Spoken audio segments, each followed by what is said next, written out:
Assalamualaikum warahmatullahi wabarakatuh. Selamat pagi rekan-rekan sekalian. Perkenalkan, kami dari kelompok RMED 01 yang terdiri dari saya sendiri Arif Setiawan, kemudian ada Nun Muja Sungkar, kemudian ada Muhammad Rafli Haikal, kemudian ada Rusmayadi, dan terakhir ada Haribowo selaku ketua kelompok. Pada kesempatan ini, kami akan mempresentasikan final project praktikum Research Methodology and Experimental Design. Penerapan berjenjang metode penelitian kuantitatif dan desain eksperimen dari perumusan gagasan hingga pemodelan regresi. Laporan kami tidak membahas satu objek penelitian tunggal, melainkan menelaah keterpaduan 4 modul metode penelitian, mulai dari perumusan gagasan, pengujian kualitas data, pengujian hipotesis, hingga pemodelan regresi.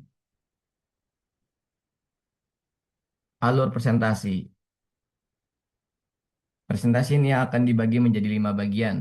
Bagian satu yang akan dipresentasikan oleh saya terdiri dari pendahuluan, yaitu latar belakang dan rumusan masalah. Bagian kedua akan dipresentasikan oleh Nun Sungkar, yaitu tentang metodologi dan modul satu. Kemudian bagian ketiga akan dipresentasikan oleh Muhammad Rafi Haikal mengenai modul 2 dan modul 3. Kemudian bagian 4 yang akan dipresentasikan oleh Rusmayadi mengenai modul 4 analisis varians. Dan terakhir bagian 5 yang akan dipresentasikan oleh Haribowo mengenai modul 4 regresi dan kesimpulan. Oke, memasuki latar belakang dan rumusan masalah. Dalam teknik industri, statistik jarang berdiri sebagai satu teknik tunggal. Sebuah keputusan operasional yang baik lahir dari rangkaian tahap yang saling bergantung. Gagasan penelitian dirumuskan, data dikumpulkan, dan diuji kualitasnya. Dugaan diuji secara inferensial, lalu hubungan antar variabel dimodelkan. Masalahnya, kelalaian di satu tahap akan merambat ke tahap berikutnya. Kesimpulan yang meyakinkan bisa berdiri di atas asumsi yang tak pernah diuji. Masalah Dari sini, kami menurunkan 4 rumusan masalah yang masing-masing memetakan langsung ke satu modul, yaitu yang pertama, bagaimana gagasan penelitian diorganisasi dan diposisikan terhadap literatur. Yang kedua, bagaimana kualitas data sekunder diuji sebelum dipakai analisis lanjut. Yang ketiga, bagaimana statistik inferensial menguji beda rata-rata dua kelompok. Dan yang bagian terakhir, bagaimana ANOVA dan regresi memodelkan hubungan antar variabel proses mutu. Untuk menjabarkan tujuan dan alur metodologi kami, sekaligus memulai modul satu, saya persilakan kepada Nun. Untuk menjawab pertanyaan tersebut, penelitian ini dilaksanakan melalui 4 tahap utama. Tahap pertama adalah gagasan dan literatur, yaitu melakukan telaah artikel ilmiah dan menyusun peta penelitian agar topik yang dipilih memiliki dasar akademik yang kuat. Tahap kedua yaitu kualitas data yang meliputi pengujian normalitas, korelasi, dan reliabilitas untuk memastikan data layak digunakan dalam analisis lebih lanjut. Tahap ketiga adalah uji hipotesis yang dilakukan menggunakan uji F, uji homogenitas, serta uji perbedaan rata-rata sesuai kebutuhan penelitian. Dan tahap terakhir adalah ANOVA dan regresi, yaitu menggunakan one-way ANOVA, two-way ANOVA, serta regresi sederhana maupun berganda untuk memodelkan hubungan antar variabel. Seluruh analisis dilakukan menggunakan perangkat lunak Minitab dengan tingkat signifikansi sebesar 5% atau alfa sama dengan 0,05. Dengan prinsip utama yang perlu diingat adalah kelemahan pada satu tahap tidak dapat diperbaiki hanya dengan kecanggihan pada tahap berikutnya. Pada tahap awal dilakukan telaah terhadap 10 artikel ilmiah kredibel yang diperoleh dari Google Scholar, Crossref, Scopus, dan Science Direct. Hasil telaah menunjukkan 3 temuan utama. Yang pertama yaitu adopsi teknologi digital terbukti mampu meningkatkan kinerja rantai pasok.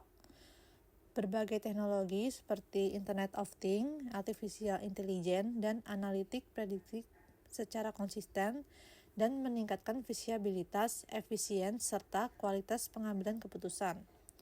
Kemudian yang kedua yaitu hubungan antar digitalisasi dan peningkatan kinerja bersifat kondisional. Artinya, manfaat digitalisasi tidak selalu muncul secara otomatis, melainkan dipengaruhi oleh faktor lain seperti praktik keberlanjutan dan kemampuan organisasi dalam merespon perubahan. Ketiga, kendala implementasi perlu dipertimbangkan secara tahap perancangan. Beberapa tantangan yang sering ditemukan antara lain keamanan cyber, kesenjangan keterampilan sumber daya manusia, serta isu privasi dan tata kelola penggunaan AI. Dengan demikian, digitalisasi rantai pasok menawarkan peluang yang besar, namun implementasinya tetap memerlukan perencanaan yang matang dan pendekatan yang komprehensif.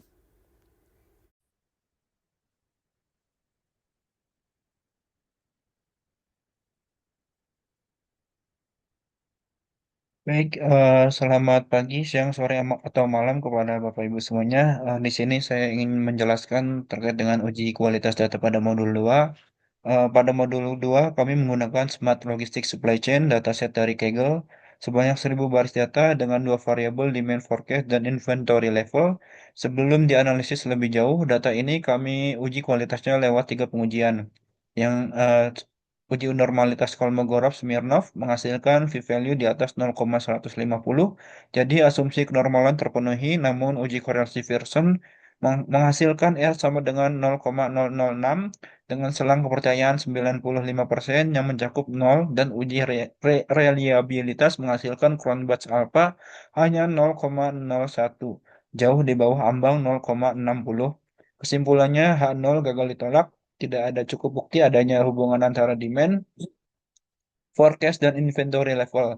Ini justru memperlihatkan fungsi sesungguhnya dari uji kualitas data, menahan kami dari melanjutkan analisis di atas hubungannya yang sebenarnya tidak ada.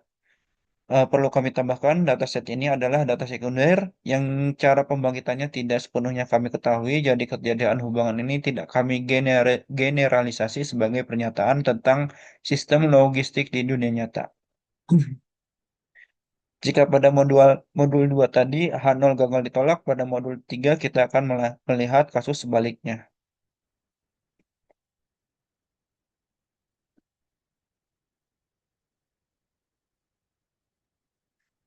Modul 3 menguji perbedaan produktivitas dua metode kerja di PT Maju Jaya Manufacturing dengan data dari 25 operator.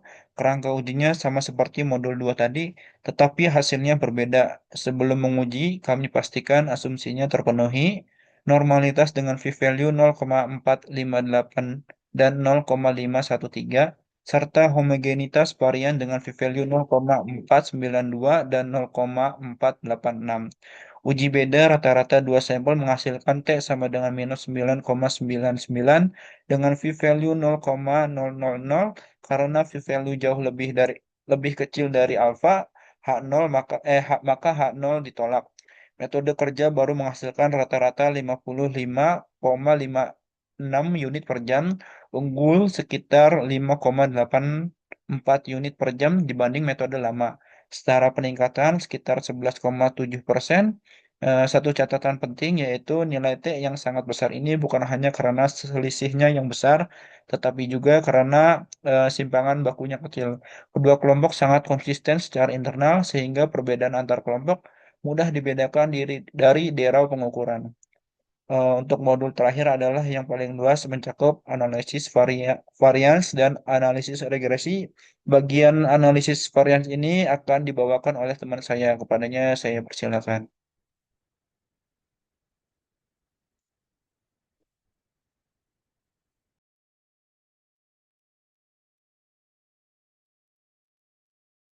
Baik, terima kasih kepada Saudara Rafli atas pemaparan yang sebelumnya mengenai uji kualitas data dan pengujian hipotesis. Selanjutnya, perkenalkan dulu, nama saya adalah Rusmayadi. Saya akan membahas tadi modul 4 yang terdiri atas 4 teknik, yaitu one way ANOVA, two way ANOVA, regresi linear sederhana, dan regresi linear berganda. Keempat teknik ini menggunakan set data yang berbeda karena masing-masing memerlukan struktur data yang berbeda.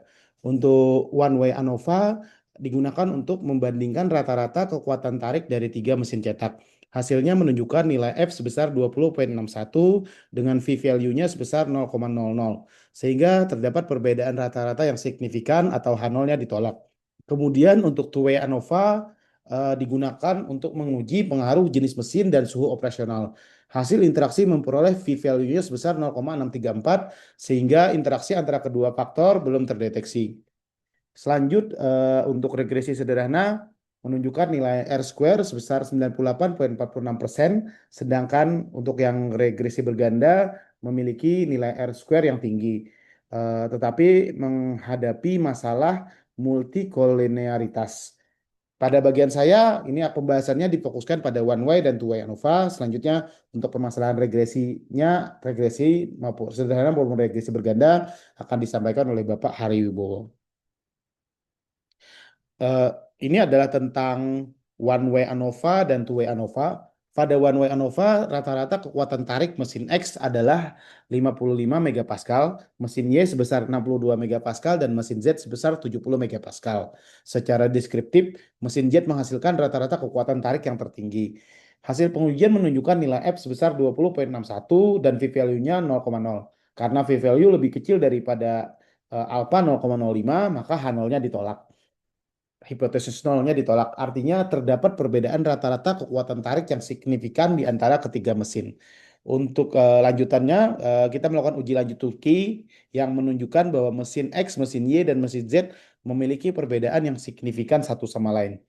Selanjutnya pada two-way ANOVA, faktor jenis mesin memiliki V-value sebesar 0,0 dan suhu operasional memiliki V-value sebesar 0,001. Dengan demikian, kedua faktor tersebut berpengaruh signifikan terhadap kekuatan tarik. Sementara itu, interaksi mesin dan suhu memiliki V-value sebesar 0,634. Karena nilai lebih besar daripada 0,05, maka efek interaksi tidak terdeteksi. Artinya, jenis mesin dan suhu berpengaruh secara terpisah terhadap kekuatan tarik.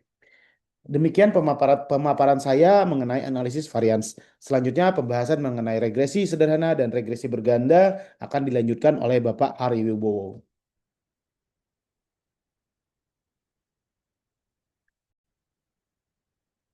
Selamat pagi Bapak Ibu. Terima kasih Mas Rusmayadi. Saya izin melanjutkan ya dari modul 4 yaitu regresi. Eh, Regresi linear sederhana antara suhu cetakan dan kekuatan tarik. Nah, di sini modelnya kekuatan tarik sama dengan 10,22 ditambah 0,498 dikali suhu cetakan. R kuadratnya 98,46% dan modelnya layak jadi dasar prediksi dalam rentang 150 sampai 220 derajat Celcius. Kemudian eh, regresi linear berganda dengan menambahkan tekanan injeksi sebagai prediktor kedua. Disinilah letak temuan yang paling menarik. Modelnya signifikan secara simultan. F sama dengan 1024,66, P sama dengan 0,000, dengan R kuadrat bahkan lebih tinggi 99,42%. Tetapi secara parsial tidak satupun prediktor yang signifikan. Suhu P sama dengan 0,454, tekanan P sama dengan 0,094, bahkan koefisien suhu berbalik, tanda dari plus 0,4988 di model sederhana menjadi minus 0,368 di model berganda. Penyebabnya adalah multikolinearitas ekstrim, ditunjukkan oleh nilai PIF sebesar 1876, jauh di atas ambang 10, suhu dan tekanan bergerak hampir searah sempurna, sehingga model tidak bisa memisahkan kontribusi keduanya. Jadi pelajaran dari modul 4 ini, R kuadrat tertinggi belum tentu adalah model terbaik. Model berganda ini hanya layak untuk prediksi, bukan untuk menilai pengaruh masing-masing faktor. Kelayakan sebuah model ditentukan oleh struktur datanya, bukan oleh besaran R kuadrat yang dilaporkan oleh Minitab. Temuan R kuadrat tadi akan membawa kita ke kesimpulan. Bila keempat modul dibaca dalam sebagai satu rangkaian, terlihat pola yang jelas.